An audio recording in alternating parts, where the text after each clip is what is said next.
Look what I'm doing again. This is the second time this summer. Anyways, yeah, I guess I should have started showing you how to remove the fuel pump from, this is a 2003 Chev 3/4 ton truck with a 6-liter engine. Anyways, the fuel pump is in the tank, in the gas tank, and so I've dropped the 2 straps and removed the fuel tank. You have to get all the lines off the tank before you can actually pull it out here. And they're quite tricky. Maybe I'll show you on the way back in. I'll show you how they come off or how they go back on. And there's 4 fuel lines. There's one just here, and there's the 3 on the fuel pump itself. And then you have to unclip the lines from the clips. There's a clip here, and there's 3 clips back there. And you have to unbolt the fuel nozzle. There's 3 little bolts. I don't know if you can see the holes here or not. 1, 2, 3.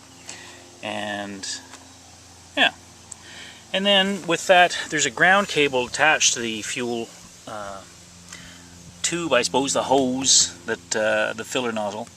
There's a ground cable hooked to that, and it doesn't have to come off. Yeah. You do need to elevate your vehicle a little bit, just to so you get enough room to get it out.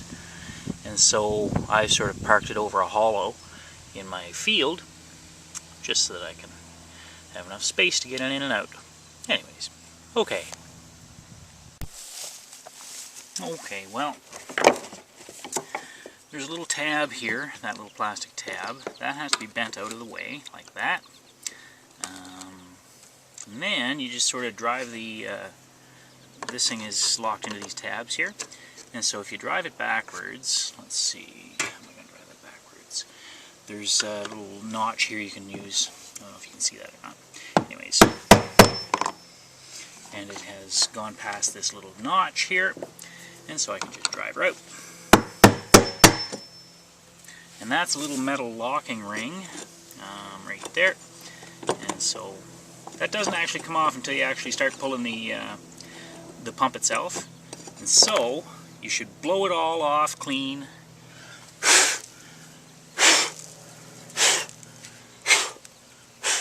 It's fairly good because, you know, I just had this out a little while ago. And now it'll start coming out. So I'll take this ring off. You need a little bit of space to get the ring off. And there's the pump. Right there. Now it'll be full of gas. There's the rubber ring. And it's got a float on it. This canister here is full of gas. Anyways, they have given provided a new wiring harness because apparently it seems like the only difference is that the connector is flat for the new one, and it was square for the old one. Here's the old one. And that was all tightly sealed and weatherproofed and nice, and it has never leaked, never corroded. It was perfect. And this new one, I assume, is going to be all perfect as well, except that I have to cut off the wires from the original truck and use these little crimp connectors to hook it back together. Now, I foresee that corroding and causing me problems in the middle of the highway at some point in future. I really don't think that that's a good idea. If I had heat shrink here and all that stuff, I would do it properly, but I don't. And now I don't have a truck. Anyways, so I've ranted enough. I better get back and put it together. Okay. Okay, well, hopefully you'll be able to see this. Making up my electrical connections. I have peeled off the electrical tape and opened up the Lumex or whatever you call that stuff. Anyways, and if you peel off about 5/16 of an inch, a little over 1/4 of an inch off of the wire, and give it a little twist like that, and then put it into the connector, These are actually pretty good quality connectors. They don't crack all up on you. Anyways, and try and hold some pressure inwards. And if you use a little crimper like that, and crimp it really well, and you squeeze it really hard, and then you pull on this wire just to make sure that it doesn't pull out on you. Anyways, so there's my connections.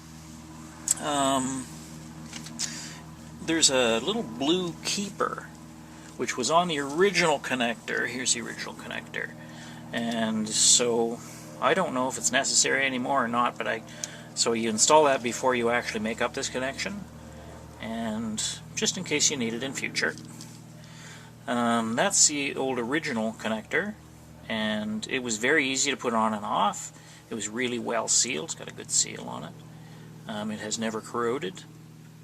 And here's the new one, and I guess there is a good seal inside there, but this locking mechanism seems to be the only difference, and I don't know if that's going to make it harder to get on and off or what.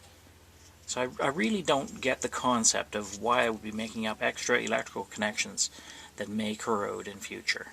That just doesn't make sense to me. I don't have a good sealant. I don't have any heat shrink. If I did, I would be putting that on before I made these connections up and sliding it up and heating it on. So what I'm going to use is gasket sealer. It's the only thing I've got.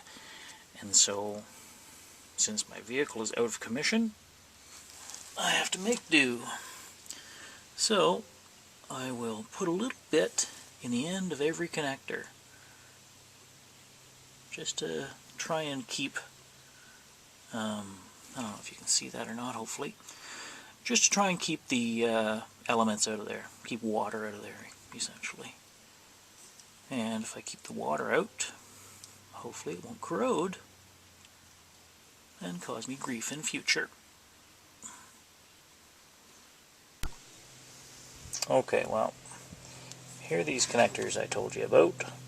There's a little insert in there, and I'll try and pull one out so you can see what they look like. So it's a little plastic insert.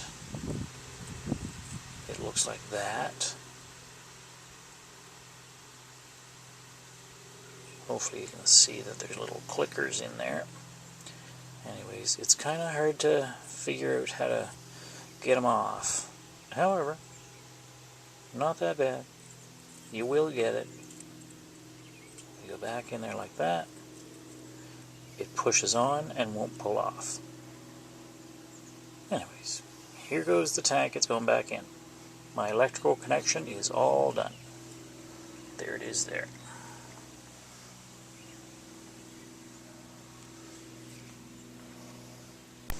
Alright, so I have installed the float. It just clicks into place quite easily. Right through there. Another difference I noticed between this one and the factory original is that there's sort of a filter thing on the bottom of the one that was in the truck. And this new one doesn't have it. And the girl at the dealership, she took my serial number and she said, oh, well, if we have your serial number, we'll get the exact right one. So I assume this is the exact right one, but it's just there's some significant differences. The wiring was different. The filter is different. The hoses are different. There is this main hose on the original, which is right there. But it doesn't have the secondary hose, this little one, and I don't know what that's for. Anyways. Oh yeah, and the 2 rods versus the 3 rods on the original. And there is a location for the 3 rods, but it just doesn't have them. So, I don't know if it's manufactured incorrectly or what. I'm going to put it in and hope for the best. Alright. Okay, on the way back in, just make sure you put this thing on after you get this thing seated, or close to seated. And make sure you do actually drive these things back so that this thing clicks into that notch. So I will do this.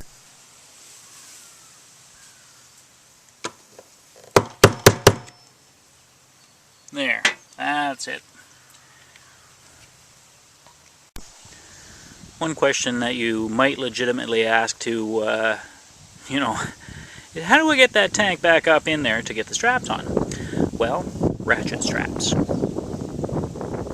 Use 2 ratchet straps, one in the front, one in the back. Make sure they're not in the creases that require the straps to hold the tank together.